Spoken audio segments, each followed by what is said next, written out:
Hello दोस्तों, आज हम पढ़ेंगे प्रेजेंट परफेक्ट कंटिन्यूअस टेंस। बात कर लेते हैं इसकी पहचान के बारे में। इस टेंस के वाक्य से पता चलता है कि कार्य वर्तमान में कुछ समय से जारी है और अभी पूरा नहीं हुआ है।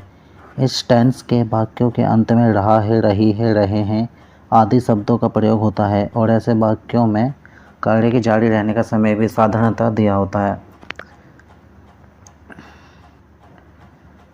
बात कर लेते हैं इसके सेंटेंस स्ट्रक्चर की। हेल्पिंग वर्ब, इसमें हेल्पिंग वर्ब हैज बीन और हैव बीन का प्रयोग होता है।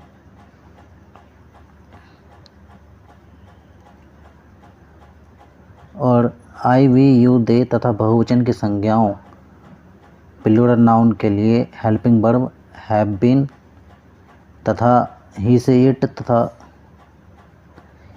इट तथा एक वचन की संज्ञाओं सिंगुलर नाउन के लिए हैज बीन का प्रयोग होता है। इस टेंस के वाक्यों में समय दिया होता है, जैसे निश्चित समय के लिए सिंस का प्रयोग करते हैं और अनिश्चित समय पीरियड ऑफ टाइम के लिए फॉर का यूज करते हैं। देख लेते हैं कुछ इसके सेंटेंस कैसे बनाए जाते हैं। सबसे पहले शुरू करते हैं एफर्मेटिव सेंटेंस से। एफर्मेटिव सेंटेंस को पॉजिटिव सेंटेंस भी कहते हैं। इसका सेंटेंस स्ट्रक्चर इस प्रकार से बनता है, देख लेते हैं।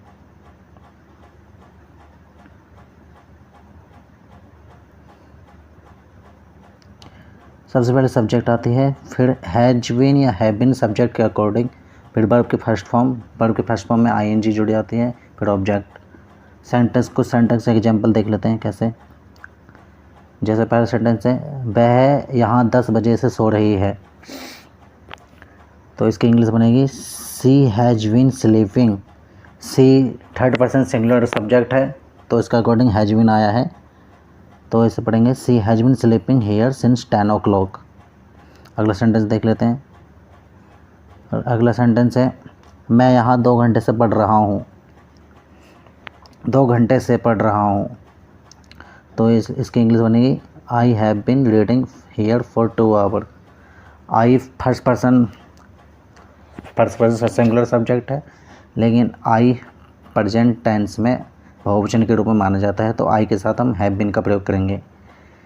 तो इसे पढ़ेंगे, तो इसकी इंग्लिश इस प्रकार से होगी I have been reading here for 2 hours। अगला सेंटेंस देख लेते हैं। जैसे तीसरा, वह सुबह से क्रिकेट खेल रहे हैं। They have been playing cricket since morning. इसमें सिंस और फॉर का यूज करते हैं। इसमें बात सुबह की हो रही है।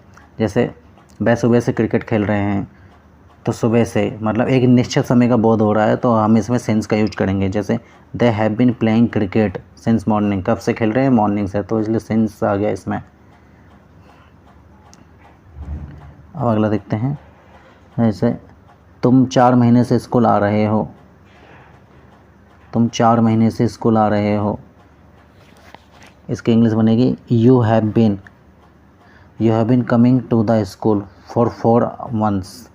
इसमें फॉर का यूज हुआ है, इसमें सिंस का यूज इसलिए नहीं हुआ क्योंकि इसमें 4 महीने से मतलब कौन से महीने से, इसमें निश्चित नहीं कि कौन से 4 महीने से, तो इसलिए इसमें फॉर का यूज हुआ है, तो इसलिए इसमें फॉर का यूज किया हमने। अगला सेंटेंस देख लेते हैं। वह महिलाएं सुबह से अपने कपड़े धो रही हैं, इसकी इंग्लिश बनेगी those women have been washing their clothes since morning. अगला सेंटेंस देख लेते हैं। 3 दिन से भारी वर्षा हो रही है। It has been raining hard for 3 days। इसमें हमने फॉर का यूज किया है क्योंकि इसमें दिन निश्चित नहीं है कि कितने दिनों से बारिश हो रही है, मतलब निश्चित नहीं है दिन। 3 दिन से कौन से, पिछले अगले, इसलिए हमने पिछले अगले दिन निश्चित नहीं है, तो हमने फॉर का यूज किया है इसमें। जैसे it has been raining hard for 3 days। अगला सेंटेंस देख लेते हैं।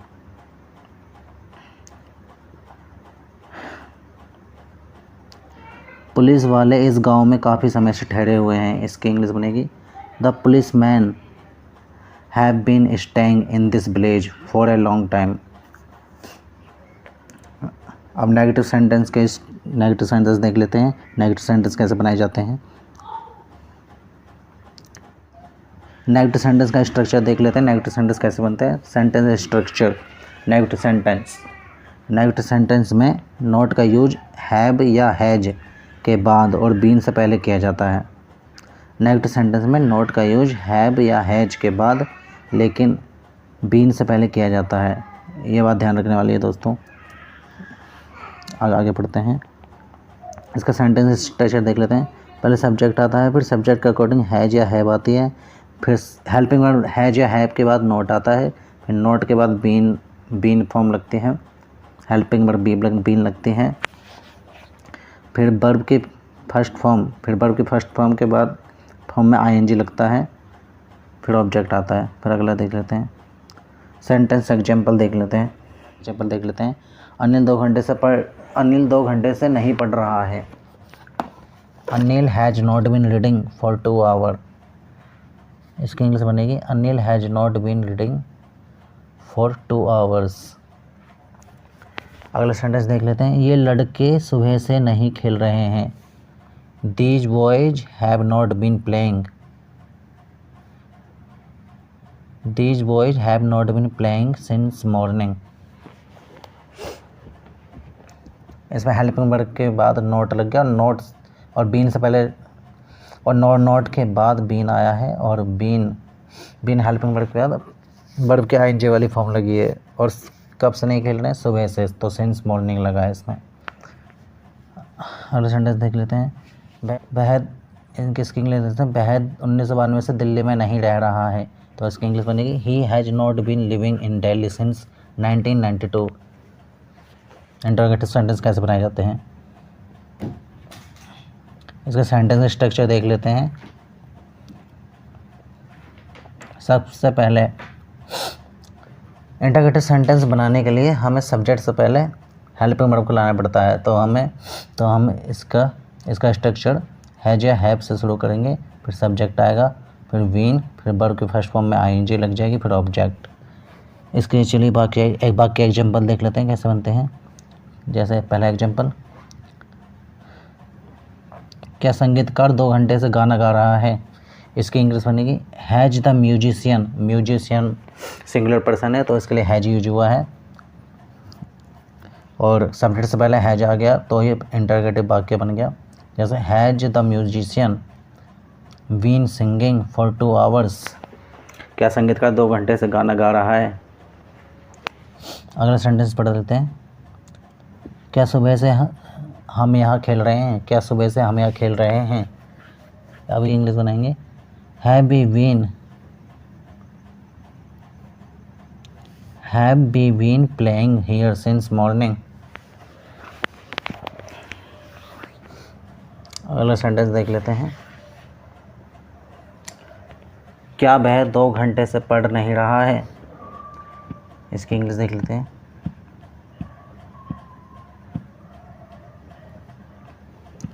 Has he not been reading for 2 hours.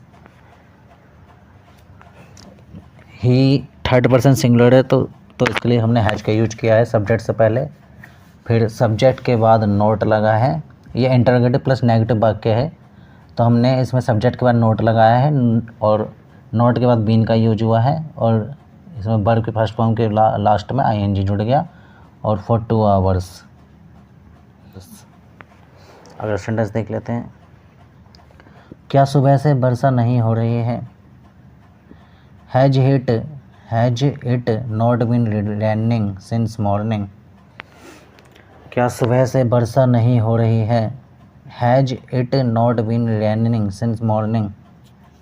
अब WH टाइप के क्वेश्चन देख लेते हैं। इस WH फैमिली के सेंटेंस कैसे बनाए जाते हैं, इसके रूल पढ़ लेते हैं, स्ट्रक्चर जान लेते हैं इसका कैसे बनता है। यहाँ मैं बताना चाह रहा हूँ, जैसे यदि प्रश्नवाचक वाक्य में प्रश्न सूचक शब्द वाक्य के बीच में आया है, प्रश्न सूचक शब्द जैसे क्या, कैसे, कब, कहाँ वाक्य के बीच में आया है, तो सबसे पहले हम इन शब्दों की अंग्रेजी सबसे पहले बनाते हैं, फिर वाक्य का अन्य स्ट्रक्चर यूज करते हैं। WH फैमिली का स्ट्रक्चर देख लेते हैं। पहले WH फैमिली का वर्ड आएगा, फिर WH फैमिली के बाद हेल्पिंग वर्ब हैज या हैव आएगी सब्जेक्ट के अकॉर्डिंग,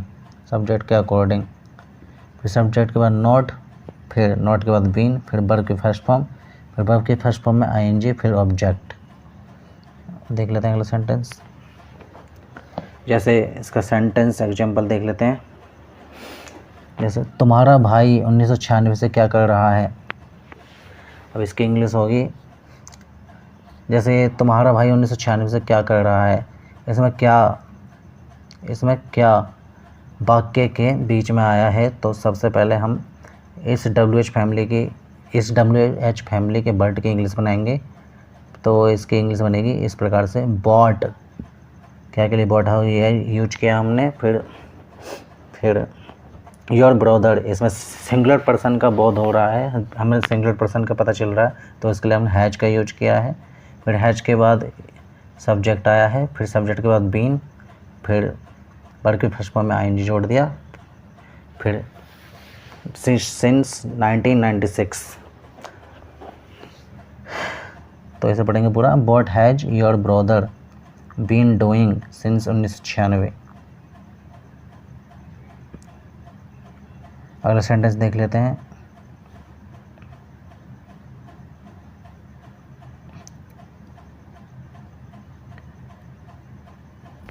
जैसे मैं एक सप्ताह से फुटबॉल क्यों खेल रहा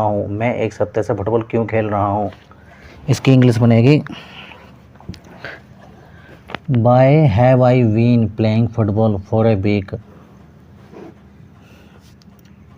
अगला सेंटेंस देख लेते हैं। तुम एक सप्ताह से काम क्यों कर रहे हो,